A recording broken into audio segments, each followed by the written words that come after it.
Makeup का रहस्य। पायल की सास को सजने संवरने का बहुत शौक है। 50 की उम्र में भी वो होप यंग दिखती हैं। पायल से अक्सर उसकी सहेलियां पूछती हैं कि ये उसकी सास है या उसकी बड़ी बहन। ये सुनकर सासू माँ के चेहरे पर मुस्कान आ जाती और सास की खूबसूरती के आगे पायल की खूबसूरती फीकी पड़ जाती। अरे ओ पायल, मैंने खीरे के कुछ टुकड़े कटोरी में काट कर रखे थे, क्या तुमने कहीं हटा दिए हैं? अरे माँ जी, मैंने तो विक्रम को खाने के लिए दे दिए। अरे बहू, क्या तुम्हें इतनी भी समझ नहीं कि मैंने वो खीरे फेस पैक के लिए रखे थे? तुम्हें एक बार पूछना तो चाहिए था। हाँ माँ जी, मुझसे गलती हो गई। अगली बार आपसे पूछ कर विक्रम को दूंगी। ये क्या कह रही है? अगर तुम्हें खीरे ही चाहिए थे तो फ्रिज से लेकर दोबारा काट लेती। नाराज ना हो माँ जी, मैं तो मजाक कर रही थी। अच्छा, तो इसलिए मम्मी का चेहरा खिला खिला रहता है। मैं भी आज से ऐसा ही करूंगी ताकि इस बार प्रिया की पार्टी में मैं नजर आऊं।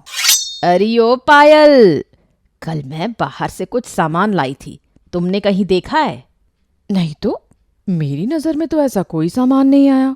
वैसे आप बता दीजिए, आखिर उसमें था क्या? जरूर उसमें कोई मेकअप का सामान था जो वो मुझे बताना नहीं चाहती, नहीं तो मुझे उनकी खूबसूरती का राज मिल जाएगा।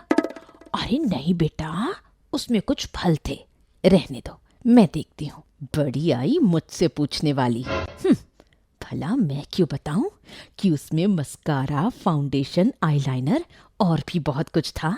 पायल घर की सफाई कर रही थी, तभी उसकी नजर काले पॉलिथीन पर पड़ी। अरे, ये कहीं वही पॉलिथीन तो नहीं जिसका जिक्र माँ जी सुबह सुबह कर रही थी? अच्छा, तो इसमें फल हैं। ये माँ जी भी बड़ी सियानी निकली। मुझसे कहा फल हैं, इसमें उनके बुढ़ापे में जवां दिखने वाले प्रोडक्ट हैं। चलो, अब मैं उनके झूठ को सच साबित करती हूँ। अरे माँ जी, आपको जो सामान चाहिए था ना, वो मिल गया है। अरे वाह, मेरी बहू बहुत अच्छी है, मेरी बहुत परवाह करती है। जुग जुग जियो बेटा। जा, मेरी वो काली पॉलीथीन तो ले आ। माँ जी, मैंने बहुत प्यार से सहेज कर उस टेबल पर रख दिया है आपका सामान। अरे कहीं इस नामाकूल ने इसमें देखा तो नहीं कि इसमें मेरी खूबसूरती का सामान रखा हुआ है? है, जरा देखूं तो सब कुछ है ना? मुझे तो बहू रानी की सहेली की शादी में सबसे अलग दिखना है। हाय राम, इसमें तो फल रखे हैं। मेरा मस्कारा और फाउंडेशन और पाउडर कहाँ गया? ओहो, अब मैं कैसे सुंदर लगूंगी। बहू रानी पार्टी में बाजी मार जाएगी। मैं ऐसा हरगिज नहीं होने दूंगी। कहाँ गई करमजली? क्या हुआ माँ जी, कोई गलती हो गई मुझसे?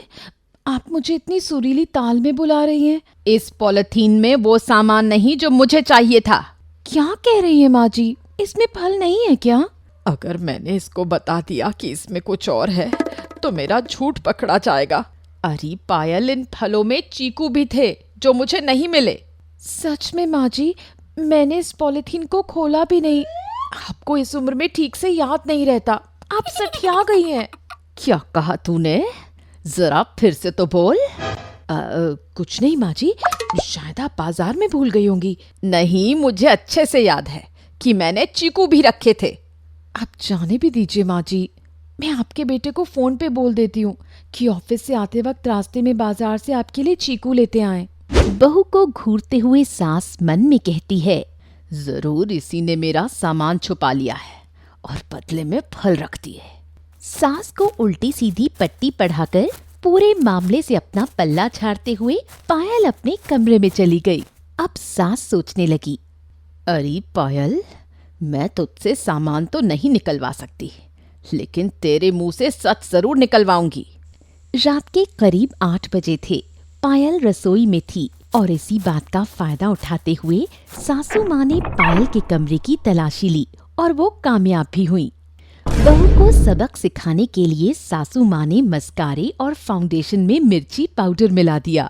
अगले दिन पायल खूबसूरत दिखने के लिए सासू माँ के सामान को अपने चेहरे पर लेपना शुरू कर देती है। ओफो, मुझे चेहरे पर जलन क्यों हो रही है? ऐसा कहते हुए पायल जोर से चिल्लाई। हाय राम, मर गई। बहू की चीख सुनकर सास पायल के पास आ धमकी। क्या हो गया बेटी, तू इतना चिल्ला क्यों रही है?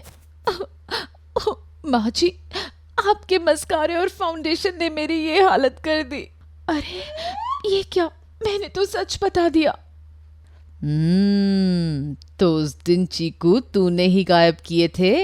हाँ माँ जी, मुझे माफ कर दीजिए, मुझे ऐसा नहीं करना चाहिए था, लेकिन मेरी इच्छा थी कि मैं पार्टी में आपसे अच्छी दिखाई दूं, लेकिन मुझे अपनी गलती का एहसास हो गया।